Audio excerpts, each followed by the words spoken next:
NEET paper leak मामले को लेकर दिल्ली से लेकर पटना तक हंगामा है। कल सड़कों पर हंगामा था, आज सदन में हंगामा है।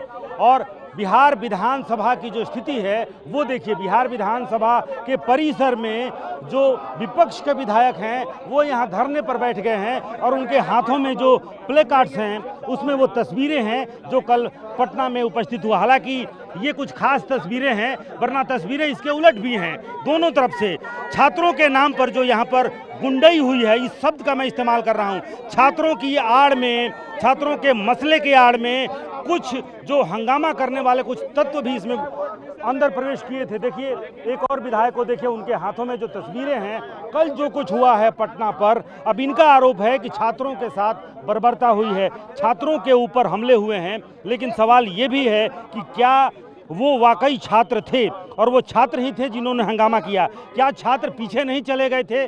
छात्रों की आड़ में कुछ जो हंगामा करने वाले तत्व थे, क्या वो सामने नहीं आ गए थे? ये दिल्ली के सोशल मीडिया ने लाठी डंडे पुलिस के बीच में सिविल ड्रेस में खड़े वह देश का नौजवान पूछ रहा है कि ये कौन लोग थे, ये छात्र के गुंडे थे या भाजपा के गुंडे थे? वो कौन लोग थे जिन्होंने पुलिस की गाड़ियां पलटी, मीडिया वालों को मारा, पुलिस वालों को मारा? वो लोग कौन थे? आपने कहा देश का चौथा स्तंभ, जिसपे पूरे देश के बेटे और बेटियां गर्व करता है, और छात्र आंदोलन को ये कहे कि चाइना से डील हो रहा है और अमेरिका से डील हो रहा है, तो मैं उसकी बात कर रहा हूं। मैं सिर्फ मैं उसकी निंदा करता हूं।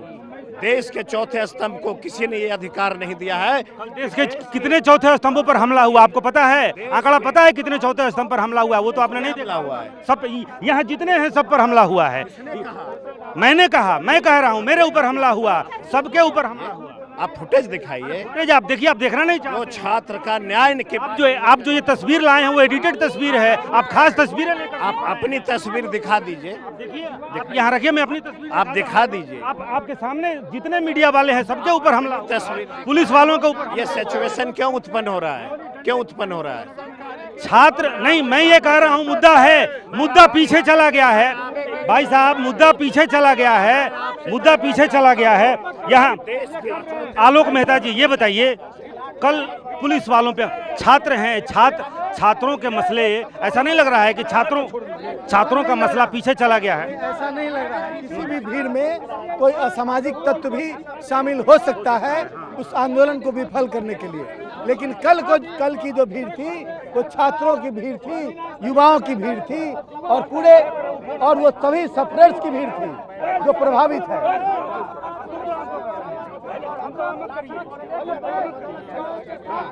कल जो भीड़ थी उन छात्रों की भीड़ थी जो पीड़ित हैं सरकार के रवैये से, जो पेपर लीक करने वाले माफियाओं से मिलकर, और आम जनता, आम जो छात्र हैं उनकी हकमारी करने पर तुले हैं। उसके विरुद्ध जो आंदोलन था, उस पर बर्बरतापूर्ण जो लाठीचार्ज हुआ, उसकी हम भर्त्सना करते हैं।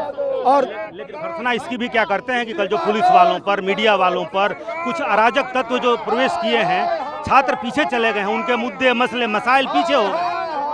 कहाँ की बात कर रहे हैं आप? पटना में। नहीं, पटना में इसी कैंपस में पत्रकारों के ऊपर जो हमला हुआ, जो बहस हुई और उनके अधिकारों का हनन किया गया, उसके विरुद्ध हम लोगों ने सदन में भी सवाल उठाए। हमने सदन में उसको बात को रखा है। तो हम हमेशा प्रजातांत्रिक मूल्यों की रक्षा की बात कर रहे हैं। उसमें छात्र भी शामिल हैं, उसमें युवा भी शामिल है, जिनका हक हुकूक मारा जा रहा है, और उसमें पत्रकार भी जो चौथे खंभे हैं। हम सब मिलकर यदि लड़ें तो फिर लगता है कि देश में डेमोक्रेसी को पुनर्बहाल किया जा सकता है। चलिए, डेमोक्रेसी को पुनर्बहाल किया जा सकता है। मुद्दा वही है, पेपर लीक के मामले में धर्मेंद्र प्रधान के इस्तीफे की मांग और जांच की मांग। जो पेपर लीक में जो शामिल हैं उनके ऊपर ट्रायल चलाया जाए, स्पीडी ट्रायल उनके खिलाफ चलाया जाए। लेकिन सबसे अहम ये है कि कल सड़कों पर हंगामा था, आज सदन में हंगामा है। सदन की कार्रवाई शुरू होने के पहले परिसर में विपक्ष के जो विधायक हैं वो धरने पे बैठ गए हैं और आरोप ये है कि पुलिस ने बर्बरतापूर्वक छात्रों की पिटाई की है। लेकिन मसला ये भी है कि छात्रों की आड़ में, छात्रों के कंधे पर बंदूक रख करके और कुछ जो हंगामा करने वाले जो तत्व हैं वो भी इस आंदोलन में शामिल हो गए हैं। कैमरामैन कुणाल के साथ रुपेश कुमार, TV9 भारतवर्ष, पटना।